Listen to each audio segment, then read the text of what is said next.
Hello everyone, আসসালামু আলাইকুম। Welcome to my channel. তো আমি সকালবেলা ব্রেকফাস্টে সেরে নিচ্ছিলাম। আজকে সারাদিনে আমার অনেক কাজ আছে, আর যেহেতু কালকে হচ্ছে 31st নাইটে, তো এর জন্য আমাকে অনেক কেক রেডি করতে হবে। তো আমি প্রথমে যেটা করছি, নাস্তা করে নিচ্ছি, আর তারপরে কিন্তু কাজে লেগে যাব। আর কিছু ক্যাপসিকাম নিয়েছিলাম, সেগুলো জাস্ট ধুয়ে রেখে দেবো। ধুয়ে জাস্ট কেটে আমি ডিপ ফ্রিজে ফ্রোজেন করে দেবো। কারণ দেখা যাচ্ছে যে ক্যাপসিকামগুলো কিন্তু প্রায় পিৎজায়, ফ্রাইড রাইসে আমাদের প্রয়োজন হয়। তো আমি অল্প কিছু নিয়ে এসেছি। এরপর কিন্তু দেখা যাবে যে এখন যেহেতু সিজন, দামটা কিন্তু একটু কমে যাবে। কয়েকদিন পরে দেখা যাবে একটু কম আসবে।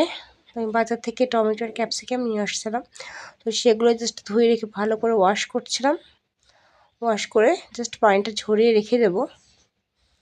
আর তারপরে কিন্তু দেখা যাচ্ছে যদি আমরা যখন ক্যাপসিকামগুলো একদম পিস পিস করে রেখে দিই কেটে, তখন খুব সচরাচর কিন্তু দেখা যাচ্ছে তাড়াতাড়ি কিন্তু বের করে কিন্তু কাজটা করে নেওয়া যায়। নুডলস রেডি করছি বা ফ্রাইড রাইস করছি, জাস্ট বের করে করে নেব। আর এই তো আমার মেয়ের যেটা কাজ, সকালবেলা উঠি তার ভাইয়ের কান টানাটানি করা। তার একটা খুবই অভ্যাস, আর এই অভ্যাসটা তার চাচার কাছ থেকে পেয়েছে। আর সকালবেলা সে উঠে তার ছোটো ভাইকে ডাকবে। আর আমার বড় ছেলে তো আগে উঠে যায়, আমাদের আগে উঠে যায়, ও একদম সকালবেলার পাখি। সকালবেলায় তার ঘুম ভাঙে। আর এই তো দেখতেই পাচ্ছি কীভাবে তার ভাইকে আদর করছে, ঘুম থেকে উঠাচ্ছে যেন সেও যেন উঠে যায়, সেটাই করছে আর কি। আর আমি জাস্ট এটা ক্যাপচার করে রাখি, কারণ ওদের এই সব বিষয়ে ছোটো ছোটো মোমেন্টগুলোই কিন্তু বড় হয়ে ওরা বারবার ওদের একটা স্মৃতি হয়ে থাকবে। এই তো মেয়ের সাথে দুষ্টামি করছিলাম আর ওষুধ ভিডিও নিচ্ছিলাম। আর ও সাথে সাথে কিছু কথাও বলছিল। উঠে মানে আর ও তো কথা যেহেতু বলতে পারে না, উঠে যাও সেটা বলতে পারে না, তার জন্য সে তো তাকে তা তা তা তা ভাইয়াকে সে আইয়া বলে ডাকে, মানে সে যেন উঠে যায়। আর সে আমি যখন এখনও কথা বলছি তখন সে আমার পাশে বসে দেখছিল সে নিজে কি করছিল। আর এই তো ছেলে মেয়ে দুষ্টামি দেখতে দেখতে তো হবে না, অনেক কাজ রয়েছিল, তো সেই কাজগুলো এখন কমপ্লিট করে ফেলবো একটা একটা করে। আর তারপরে আজকে রান্না করতে চলে আসলাম। আজকে রান্না কিন্তু মেনুতে আমি খুব কম রেখেছি, আজকে ফ্রিজ থেকে আমি কিছু বাই করিনি। আজকে যেহেতু আমি কেক ধরবো, আর কি যেদিন আমি কেকের কাজ থাকে বেশি, সেদিন কিন্তু আমি ফ্রিজ থেকে কোনো মাছ মাংসের কোনো কাজই করি না, বের করি না। আমার মনে হয় যেন হাতে স্মেল থেকে যায়, সব জায়গায় স্মেল থেকে যায়, এর জন্য আমি দেখা যাচ্ছে এগুলো করতে চাই না। আর আজকে একদম সিম্পল রান্না করব। আজকে একটু খিচুড়ি রান্না করেছি, আর তার সাথে আমি একটু বেগুন ভেজে নিচ্ছি। আর আমার কাছে কিন্তু বেগুন ভাজা খেতে ভীষণ ভালো লাগে।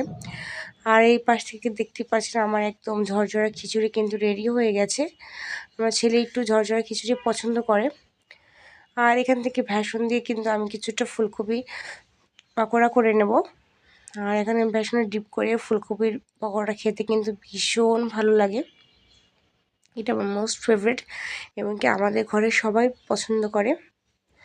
আর এই তো জাস্ট কড়াইটা গরম হওয়ার পরেই আমি তেলটা দিয়ে দিয়েছিলাম, তেলটা গরম হয়ে গিয়েছে। আর তারপরে আমি ফুলকপিগুলো দিয়ে দিচ্ছি আর সুন্দর মচমচা করে ভেজে নেব।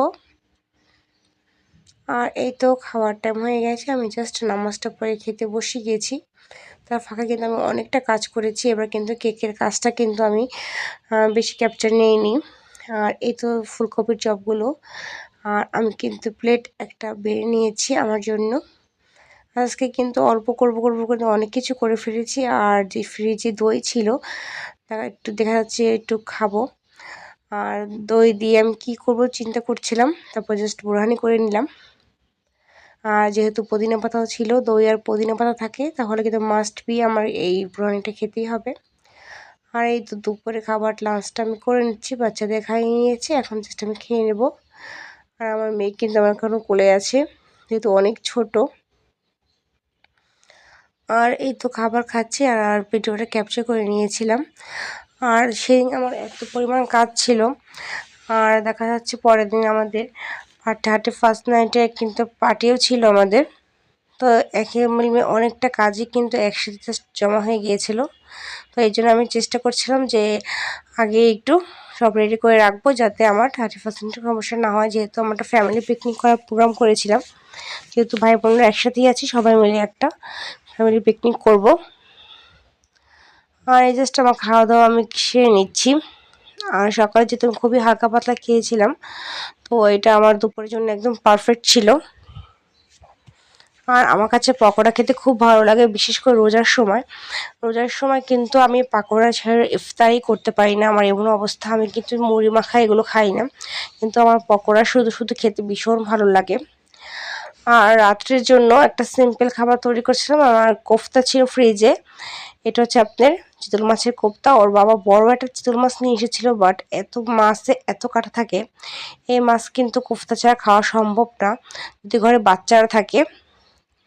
আর আমি অর্ধেকটা একদিন এটাকে ভ্যানিশ করে রেখেছিলাম, আর কাটা ছাড়ি যা সিদ্ধ করে একটু কাটা ছাড়ি ব্লেন্ড করে রেখে দিয়েছিলাম। আর তো অর্ধেকটা একদিন রান্না করেছিলাম, আজকে অর্ধেকটা রয়েছিল। তো রাত্রের জন্য এটা রান্না করে রাখবো আর কি, চিন্তাভাবনা করেছি। কারণ খিচুড়ি তো 2 বেলা কেউ খাবো না, তো রাত্রেটা রান্না করে রাখছি। আমি জাস্ট রুটি দিয়ে খাবো, আর বাচ্চারা যদি একটু ভাত খায় খাবে। আর আমি যেহেতু যখন রুটি আনা হয়, তাহলে দেখা যায় বাচ্চা রুটি দিয়েই খায়।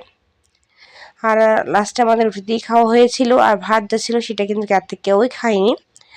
তো আমি এটা সুন্দর করে একটা কোফতা কারি করে নেব। আর এই রেসিপিটা কিন্তু আপনার সাথে অবশ্যই শেয়ার করব। এটা কিন্তু দারুণ একটা রেসিপি। মশলাটা জাস্ট ভুনা করে আমি কিন্তু কোফতাগুলো দিয়ে দিয়েছি।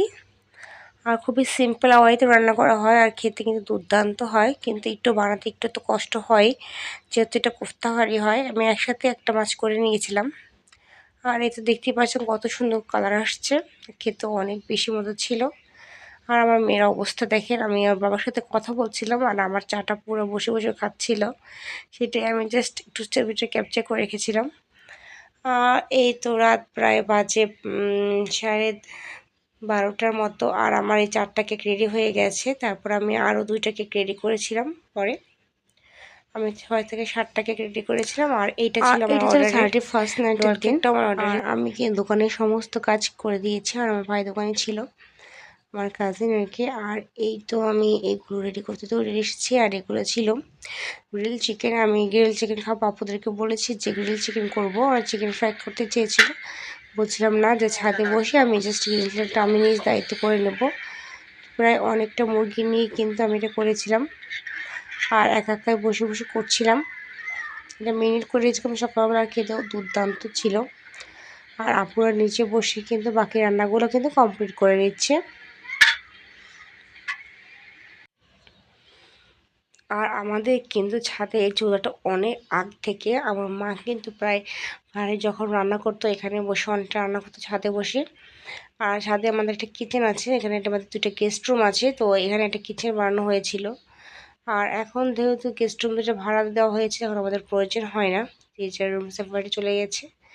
আর এই তো পিকনিকের কিছু ক্যাপচার পিকচার নিয়েছিলাম ভাগ্নিদের সাথে, সেইটুকুই শেয়ার করছি। আর এখানে সবাই মিলে অনেক এনজয় করছিলাম, দুলাভাইরা ভাগ্নিরা আমরা সবাই মিলে একটু ফ্যামিলি পার্টি হচ্ছিলো এখানে। আর এখানে কিন্তু বাইরে আউটসাইডে কেউই ছিল না। আর আমাদের ভাড়াটিয়াদের ওদেরকেও বলিনি, কারণ যেহেতু ফ্যামিলি পিকনিক। আর আমাদের ভাড়াটিয়ার বেশি হচ্ছে হিন্দু, যার যেহেতু আজকে আমরা গরু চিকেন দুটোটাই খাবো, আর তার জন্য তাদেরকে বলা হয়নি। আর আমরা একা একা আমরা কিন্তু ফ্যামিলি পার্টিটা এনজয় করছিলাম, মানে দেখতে পাচ্ছেন ছোট বড় সবাই মিলে ওরা কিন্তু খুব এনজয় করছিল। আর এখানে সবাই কিন্তু অনেক বেশি ব্যস্ত থাকে, এবং তারপরে আমাদেরকে সময় দেওয়ার চেষ্টা করেছে, যেমন সেদিন পার্টি ছিল। তো আমার হাজব্যান্ড সেদিন আসতে পারেনি, আর ও আসার একটা কথা ছিল, বাট যেহেতু আমি যাব ঢাকাতে, আর 2 দিন পর আমি ঢাকায় গিয়েছিলাম, আর এর জন্য কিন্তু আমার হয়নি। আর যেহেতু 31 তারিখে পিকনিক ছিল, আর 2 তারিখে আমি ঢাকা গিয়েছিলাম। দেখতেই পাচ্ছেন আমার ভাইয়ের ছেলেরা, এমনকি আমার দুলাভাইরা, এমনকি বোনের মেয়েরা অনেক বেশি এনজয় করছিল। আর আমি ক্যাপচার নিয়েছিলাম, আর পরে কিন্তু আমরাও অনেক এনজয় করেছিলাম। আর আমি মিউজিকটা প্রথম থেকে একটু রেখেছিলাম, মিউজিক রাখা সম্ভব না, কারণ মিউজিক থাকলে আরও বেশি এনজয় করতে পারতেন আপনারা দেখে। মিউজিক রাখলে এবং কপিরাইট ক্লেম চলে আসবে, আর এই জন্যে কিন্তু মিউজিকটা আমি ইউজ করতে পারছিলাম না। আর এখানে আমরা বোনরা সবাই দাঁড়িয়েছিলাম, সবাই দেখছিলাম। আর সেদিনটা অনেক মজা হয়েছিল, সবাই দুলাভাই সবাইকে টানাটানি করছিল, আসো তোমরাও আসো। বলছিলাম না আপনারা যান, আমরা দেখতে হচ্ছে এখান থেকে, আর খুব বেশি এনজয় করছিলাম। ওই তো আমার ছেলে মাঝখান থেকে খুবই নাচানাচি করতেছিল, সে বেশি এনজয় করে। আর আমার বড় ছেলেটা বেশি একটু পছন্দ করে না, সে একটু কমই করে। আর এই তো আমার মেয়ের সাথে ছবি নিচ্ছিলাম। আর এই তো ছাদে বসে কিন্তু আমার খাবারগুলো পরিবেশন করছিলাম। আর এখানে কিন্তু তেহারিটা রেডি হয়ে গেছিলো। গরু মাংস থেকে আমরা তেহারি করেছিলাম, মোহারি করেছিলাম, আর সাথে ছিল চিকেন। আর সবাই আজকে ছাদে বসেই খাবো। তো আপু জাস্ট ওয়ান টাইম প্লেটে এগুলো জাস্ট বেড়ে নিচ্ছে। আর এই তো 2 তারিখে কিন্তু আমরা ঢাকা থেকে রওনা দিয়ে দিয়েছিলাম। আর ঢাকা যাওয়ার সময় আমাদের ভাঙার পর যে রোডটা, সেটাই জাস্ট আমি ক্যাপচার করে নিচ্ছিলাম। আর সেদিন কিন্তু একদম সূর্যের মুখই দেখা যায়নি। আর আবহাওয়াটা এত বেশি সুন্দর ছিল, দেখতেই পাচ্ছেন অনেক সুন্দর লাগছে।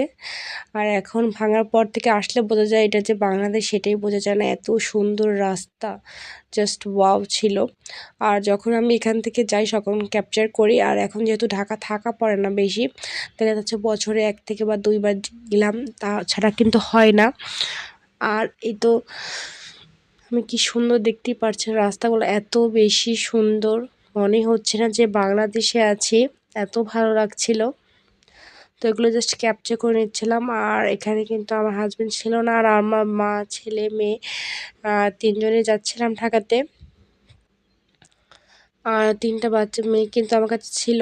আর তখন ভিডিওটা জাস্ট আমি করে নিয়েছিলাম, ভালো করে করতেও পারিনি।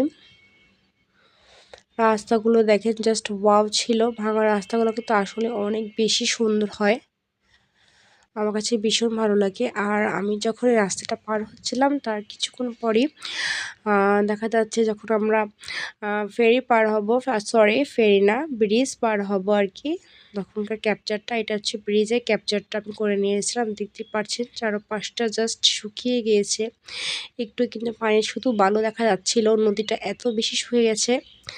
আর ঘন কুয়াশার কারণে কিন্তু কোনো কিছুই ভালো করে দেখা যাচ্ছিল না। আর জার্সিটা এত বেশি সুন্দর ছিল, আমরা অনেক বেশি এনজয় করেছিলাম। ভাঙার পর থেকে রাস্তাটা অনেক বেশি ভালো লেগেছিল। আর ওদিকে কিন্তু ঢাকাতে আমার হাজব্যান্ড ওয়েট করছে আমাদের জন্য। আর এইটা পার হওয়ার পরে কিন্তু ওকে, ওর সাথে আমার দেখা হয়ে যায়। আর এই তো জাস্ট আমাদের রিসিভ করে নিয়ে আসছে। আর আমার হাজব্যান্ড একটা ওয়েলকাম আমার জন্য ফুল নিয়ে আসছে, যেহেতু আমি ফুল পছন্দ করি অনেক। আর এই তো বিকেলবেলা চা খাচ্ছিলাম, আসার পরে কিন্তু লাঞ্চ করা হয়েছিল। তো আমি কিন্তু অনেক কিছু বানিয়ে নিয়ে আসছিলাম, তো সেগুলো কিন্তু ক্যাপচার করিনি। আর যেহেতু হঠাৎ করে আসবো, তো এগুলো করে নিয়েছি। আর হঠাৎ করে জার্নি করার পর কিন্তু বাইরে খাবার খেলে কিন্তু শরীরটা আরও বেশি খারাপ লাগে দেখা যাচ্ছে। আর এই জন্য আমি অনেক কিছু রান্না করে নিয়ে এসেছিলাম। আর আমার হাজব্যান্ড বাসায় বসে কিছু রান্না করে রেখেছিল আমাদের জন্য। এই তো বিকালবেলার দিকে একটু ঘুরতে বের হয়েছিলাম। দেখতে পাচ্ছেন পরিবেশটা কিন্তু ভীষণ সুন্দর। আর আমরা যেখানে থাকি সেটা হচ্ছে রূপায়ণ সিটি। আর এখানে নিচের পরিবেশটা কিন্তু অনেক বেশি ভালো, এটা হচ্ছে নারায়ণগঞ্জের ভিতরে। আর আমাদের অফিস থেকে কিন্তু এখানে ফ্লাইট দেওয়া হয়েছিল আর কি, সেখানেই আছি আমরা। আর বিকালবেলা আমার হাজব্যান্ড বললো চলো নিচের পরিবেশটা অনেক বেশি সুন্দর, তোমাদেরকে জাস্ট দেখিয়ে নিয়ে আসি। তো আমার বড় ছেলে বাসায় ছিল, মেয়ে আর ছোটো ছেলেকে নিয়ে কিন্তু আমার হাজব্যান্ড ওয়াইফ চলে এসেছিলাম জাস্ট হাঁটাহাঁটি করার জন্য। আর এখানে এসে দেখি আমাদের মতো অনেকে হাঁটাহাঁটি করছে, ভীষণ ভালো লাগছিল। আর পরিবেশটা এত সুন্দর, একদম পার্কের মতো নিচটা। এই তো আমার মেয়ে তার বাবার কোলে, আর আমি তাদের পেছনে বসে জাস্ট ভিডিওগুলো নিচ্ছি। আর তো হাতটা ছেলে আছে, তো আমার ছোটো ছেলেটা তো ওর হাঁটছিল, আর আমি পিছন থেকে জাস্ট ক্যাপচার নিচ্ছিলাম। আমি দেখে জাস্ট ওয়াও, ভাবছিলাম এত সুন্দর একটা জায়গা। সোসাইটিটা কিন্তু এত বেশি ক্লিন ছিল, নিট অ্যান্ড ক্লিন, আমার এত ভালো লেগেছিল। এখানে এত সুন্দর একটা পরিবেশ, কি বলবো, আমার খুবই, ঢাকার ভিতরে এই জায়গাটা খুব বেশি পছন্দ হয়েছিল। আর এখানে জাস্ট ঘোরাঘুরি করছিলাম। আর এখানে এত বেশি সুন্দর সুন্দর বাংলো বাসাও ছিল, বাসাগুলো দেখতে অসাধারণ ছিল। তো আমরা অনেকক্ষণ যেহেতু হাঁটাহাঁটি করেছিলাম, তো ভাবলাম একটু বসি, একটু রেস্ট করে নেই। তো আমার মেয়ে দেখে তার বাবার কাছে কিন্তু খুবই চুপচাপ রয়েছে, বাবাকে যেহেতু সে অনেক বেশি পছন্দ করে। আর কিছু পিকচার ক্যাপচার করে নিয়েছিলাম। আর এগুলো দেখতে পাচ্ছেন, এগুলো কিন্তু বাংলো বাড়ি। এগুলো কিন্তু এক একটা বাড়ি এক একজনের জন্য, আর এত বেশি সুন্দর। আর এগুলো কিন্তু ভাড়াও কিন্তু প্রায় লাখ টাকার উপরে। রাস্তাগুলো, পরিবেশটা কিন্তু অনেক সুন্দর। আর এটা আমাদের বাসার নিচেই। আর এখানে প্রাকৃতিক মুখটা দেখতে পাচ্ছেন, এত বেশি ভালো লাগছিল। খুব সুন্দর একটা পরিবেশ, অনেক ভালো লেগেছিল। আর খুব সুন্দর জায়গা। তো আমার ছেলে কিছু ছবি নিচ্ছিল, ওর ছবিটা ক্যাপচার করছিলাম। আজকে ভিডিওটা এই পর্যন্তই। আল্লাহ হাফেজ, আসসালামু আলাইকুম।